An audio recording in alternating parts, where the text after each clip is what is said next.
as for TBR, I finally started The School for Good and Evil by Suman Shanaini, and I am really enjoying it so far, and I say that and I'm like 34 pages in. I've read the first 2 chapters, but I'm really enjoying it, and oh my gosh, guys, this cover artwork. There are pictures at the beginning of each chapter, and they're gorgeous, and they're beautiful, and basically, I want more illustrations in this book. I don't see why, once you reach a certain age range in books, you can't have more illustrations, because I absolutely love illustrations, especially when they are as gorgeous as this. Illustrations by Iacopo Bruno. I apologize if I'm massacring your name, but these illustrations are gorgeous, and I wish there were more of them all throughout this book. So that is like so far my one disappointment with the story, is that there is such a great opportunity for so many more illustrations, and I really wish that they'd taken that.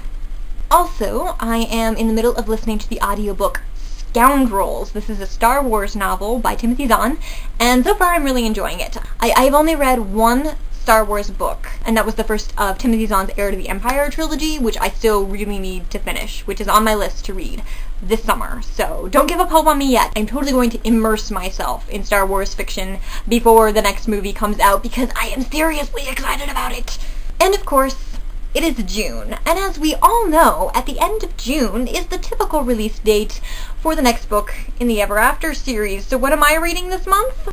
That's right, I am rereading books 1 and 2 of the Ever After series by Shelby Bach, because I love this series that much. I hear so many people talk about how when Harry Potter was being released every year before the new book came out, they had to reread all of the books up to that point. I haven't read Harry Potter yet. Never was a Harry Potter fan. The Ever Afters, that is my series. I have to reread these books every time a new one comes out, and I'm going to be really sad because I think there's only going to be 4 of them. Possibly 5. So I'm only, it's going to be a very limited experience, and I'm really sad about it, but I'm going to love every single second of it. Trust me. And my sister always finds the most ridiculously awesome books, okay? So she just discovered this title. It's called The Misadventures of Edgar and Allan Poe. So these twins are the great-grandnephews of the one and only Edgar Allan Poe. The first book is called The Telltale Start, which is, an awesome pun. Ha ha ha ha. And this is by Gordon McAlpine. She just gave this to me this morning. She finished reading it last night. Like, she got it yesterday and she read it last night. And I read the first 5 pages, and I'm already addicted. But I don't want to start this yet because I'm in the middle of The School for Good and Evil. But I'm definitely reading this month because it's short and it looks epically good. I have another book haul this month. I am so glad that I finally decided to start spending a little money on some books at a thrift store, because you know what?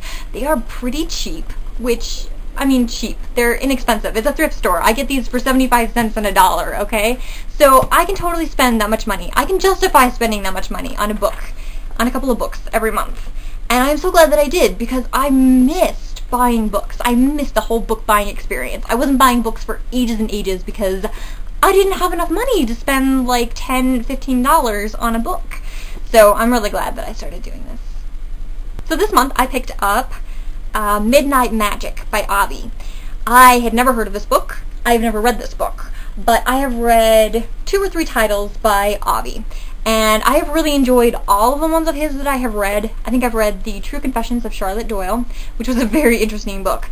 And there was also one about Edgar Allan Poe that I can't remember the title of right now.